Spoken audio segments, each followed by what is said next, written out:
This video does not contain any gimmicky shortcuts or overblown promises. The tips presented in this video require real time and effort, but they will result in big score improvements. Still here? You're a real one. Let's go.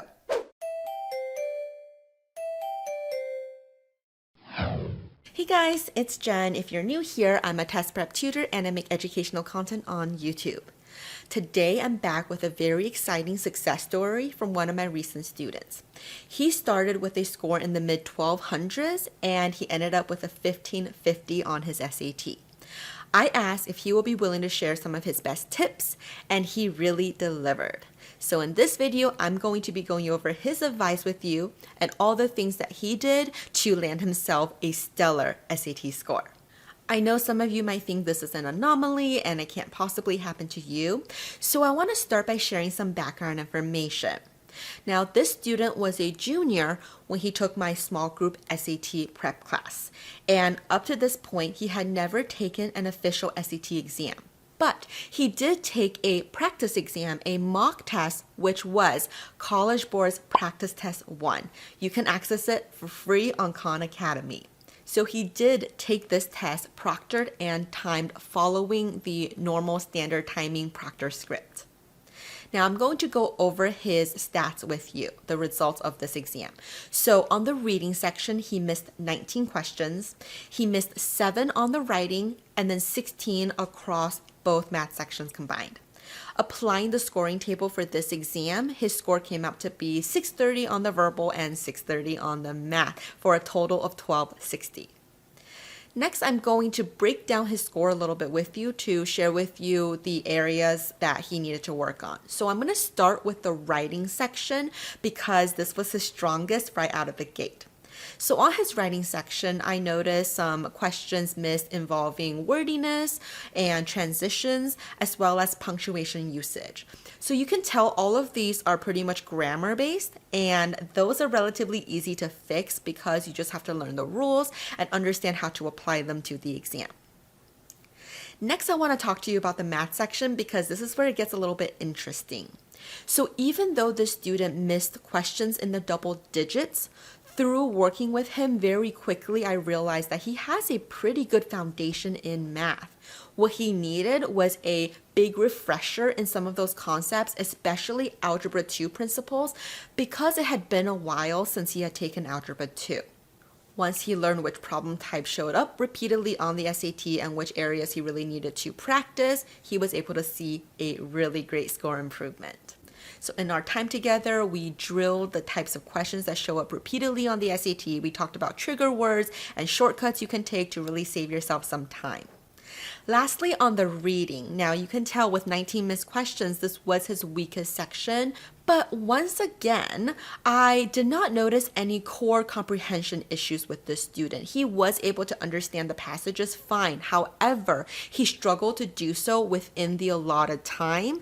And like many of you, he didn't really know in the beginning how to think through some of these questions, how they were structured. So especially for some of those harder questions involving inference or evidence, he really needed to learn the strategies and the tools to be able to decipher between the right answer and the tricky trap answer. So if you are looking for some of those tips and strategies, I actually have a playlist on the SAT reading section. There is one video in particular that I highly recommend. It is the how to spot bad reading answers, right? Definitely check that video. I'll link it up above. Of course, in class, we would deep dive into each and every strategy, each and every question type, so he could really understand where his mistakes were occurring. All right, so without further ado, I want to get into his personal advice for how he was able to achieve such a great test score. Tip number 1 is to have a specific goal each time you sit down to study. Now, I know when we decide we want to study for the SAT, a lot of us go, okay, I'm going to make Mondays my reading days, Tuesday my writing days, and then Wednesday my math, and that'll be that. I'll rinse and repeat. Okay? That's fine as a starting point, but it's not good enough for a full-blown study plan because it's not specific enough. You have to get extremely detailed about what you want to accomplish every time you have a study session. So for this student, he would decide ahead of time, in this session, I'm going to be drilling these specific types of writing questions, or this specific math principle, or a specific reading question. So that way when he came to study, he would have a very well-defined goal, and he had a very singular focus. His goal was to master that specific area. This is another way of saying this would be to focus on quality over quantity. I would so much rather you master one principle at a time rather than cram a bunch of information in and then forgetting all of them by the next day. Quick announcement, if you are enjoying this video so far, show us some love by hitting that thumbs up, please. And if you are interested in the same small group SAT class that this student took, we actually run these courses year-round. They are live, virtual, so you can join us wherever you are. And we do hold these sessions to target specific SAT exam dates. I'll leave a link to the course in the description below. Definitely check back often because we're always adding new sessions. All right, back to the video. Tip number 2 is around the math section, and this student ended up with a perfect 800 on the math, so I would definitely take some notes here. So what he would do is he would look at every single question that he missed and then categorize them. He would then look to see which areas he felt a little iffy about or he didn't fully understand, so he could really drill those sections. So the key here I really want to emphasize is to get super granular. For example, a lot of students say, I hate circle questions. They're the worst. They're so difficult, okay? But if you do a deep dive and you really examine which types of circle questions show up on the SAT, you may notice that there are 2 primary types of circle questions. The first involve converting a general form of the circle equation into the standard form, so you can very easily spot the center and the radius of the circle.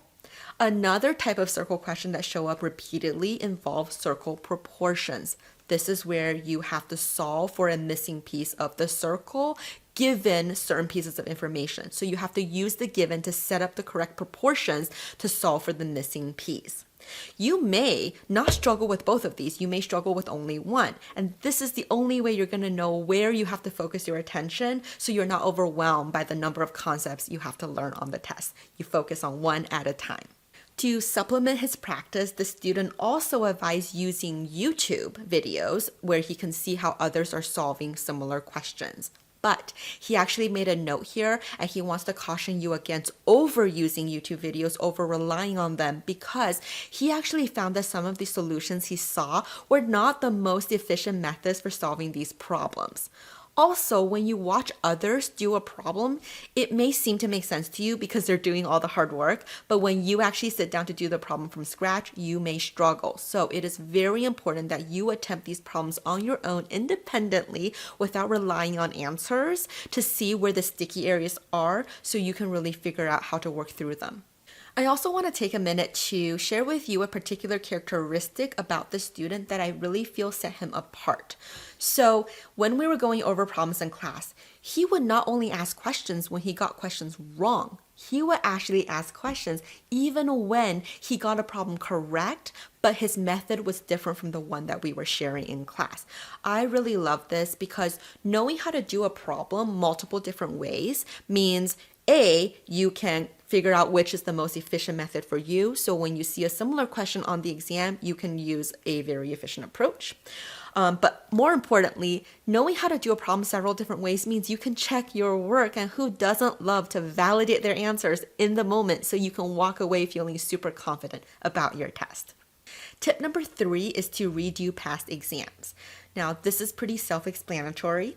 So what this student would do is he would take a section of an exam, check his work, and then at some point in the future, he will come back and reattempt it.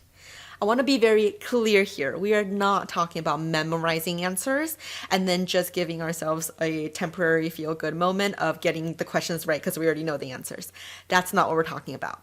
What he would do is he would really watch himself take this test and actively catch himself from making mistakes so he can correct his approach. You really have to be critical and honest with this process. You should be asking questions like, why am I gravitating towards that wrong answer? What about it makes it wrong? And what makes the right answer a better choice? Okay, so again, you have to really critically evaluate your own thinking process so that you can prevent yourself from making the same mistakes in the future. You guys, I always have students asking me, how do I get a perfect score? Or how can I improve by 300 points? And can I do it in 2 weeks? And hopefully, if nothing else, this story shows you that there is no magic pill. There is no formula you can just plug in to get your dream score. You really do have to understand how the test is structured. You have to know the right strategies to approach the exam. And you have to put in some good old-fashioned hard work. But if you do all of that, it is very possible to get a great score on this test. Here's a student who did not spend years of his life studying for this test, contrary to what you might believe is necessary. He has always been a very motivated student, has always done well in his classes, especially those core ones in reading, English, and math. But when it came to the SAT, he only dedicated a few months of his time to really mastering the skills needed to do well on this test. I really hope you found his tips helpful and they inspire you to dedicate yourself to test prep as well. If you enjoyed this video, don't forget to like, subscribe, and hit that notification bell. Check out the link below for our classes and private tutoring options. Thank you so much for tuning in, and I will catch you in the next one. Bye-bye!